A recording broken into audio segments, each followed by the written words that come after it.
여러분, 안녕하세요. 경제적 자유를 추구하는 주식부자 주부입니다. 저와 함께 삼성전자 장기 투자로 행복한 노후를 만들어 가실 분은 구독과 좋아요를 눌러주시면 감사하겠습니다.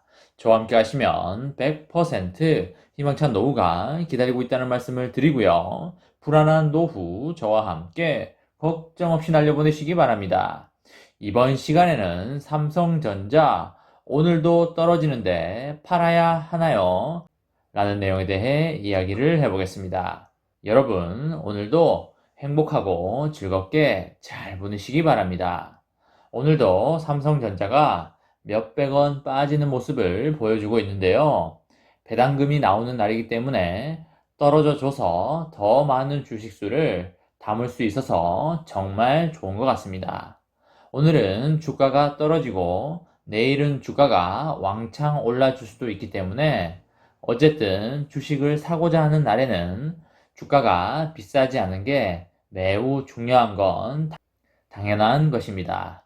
아마 주식수를 모아가는 분들 입장에서도 비싸지 않아서 다행이다 라고 말을 하면서 매수하시는 분들이 대부분이라고 생각을 합니다.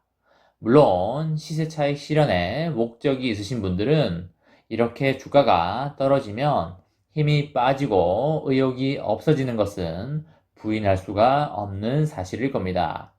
주가라는 것이 양방향의 모든 사람들의 욕구를 충족시킬 수 없는 것이다 보니 한쪽 사이드에 사람이 힘이 들 수밖에 없습니다.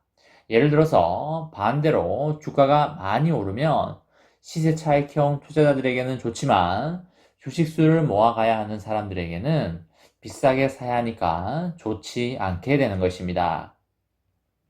아무튼 오늘 배당금으로 소고기, 랍스타 등등의 맛있는 거 사 드시고 나머지는 재투자하는 그런 하루가 되시기 바랍니다.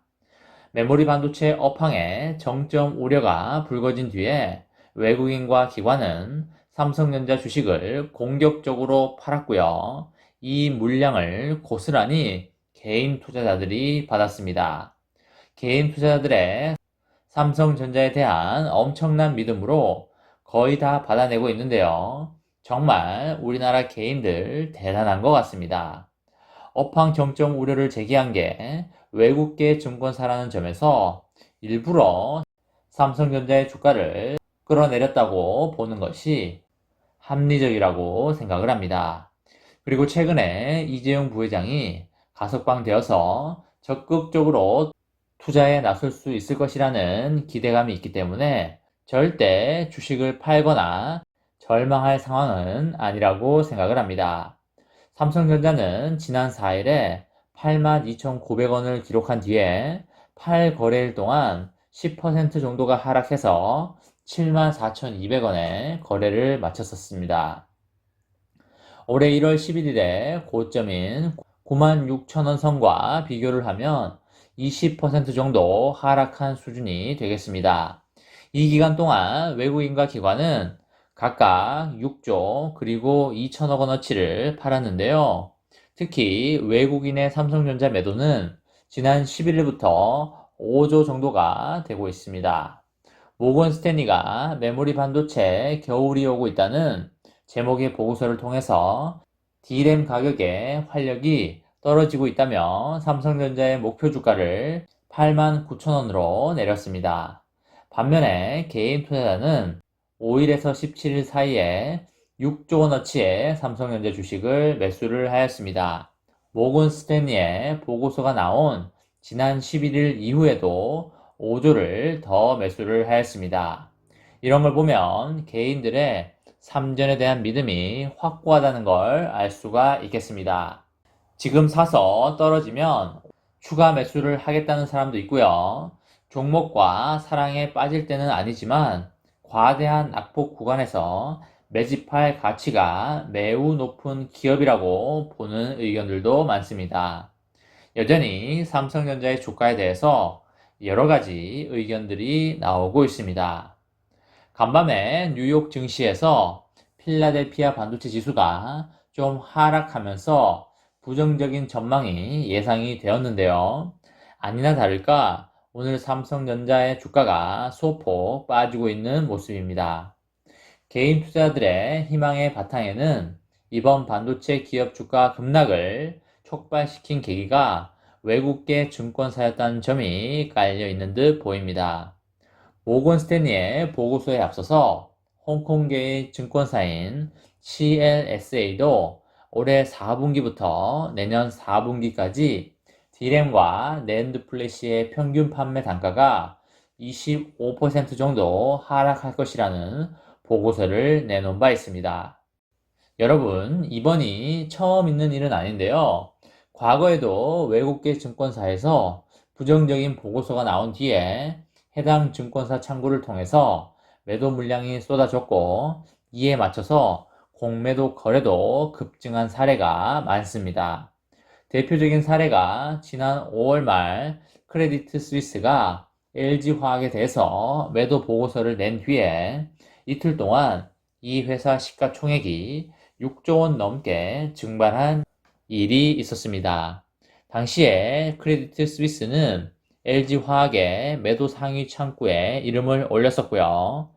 이번에 삼성전자 주가의 급락 과정에서도 공매도 잔고가 급격히 늘었습니다. 이달 5월에는 78만 주였던 삼성전자의 공매도 잔고 수량은 모건 스탠리 보고서가 국내 증시에 반영된 11일에는 125만 주까지 공매도 수량이 늘었습니다. 다만 지난 12일에는 98만 주로 다소 하락을 하였습니다. 최근에 가석방이 된 이재용 삼성전자 부회장이 경영에 복귀에 나서면서 새로운 상승 모멘텀이 생길 것이라는 기대가 매우 높습니다. 삼성전자가 리더십 공백으로 인해서 적극적인 투자에 나서지 못하고 있다는 판단에서인데요. 실제로 삼성전자의 현금성 자산은 2분기 말 기준으로 111조가 넘어가고 있습니다. 이미 삼성전자 주가가 완만한 하락세를 보이던 지난 6월 이후부터 현금성 자산 규모가 너무 큰 것이 아니냐는 지적이 금융투자업계를 중심으로 제기가 됐었고요.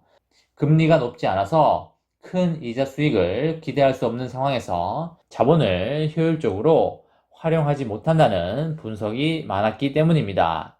주가가 유의미하게 상승하려면 비메모리 반도체 부분에서 미국 반도체 팹리스 고객사의 추가 확보나 기업 인수 합병 같은 드라마틱한 이벤트가 반드시 필요할 걸로 보입니다. 이것이 성사되면 주가의 떡상은 즉시 이루어질 것이라고 생각을 합니다. 여러분, 삼성전자의 믿음이 없으시다면 장기간 가져가는데 매우 힘이 드실 겁니다. 그런 분들은 삼성전자를 팔고 나가시는 게 훨씬 정신 건강에 좋아 보이고요. 삼성전자의 펀더멘탈에 믿음이 있으시다면 꾸준히 수량을 모아가면서 복리의 효과를 누려보시기 바랍니다. 이번 영상은 여기까지 하겠습니다. 시청해 주셔서 감사합니다.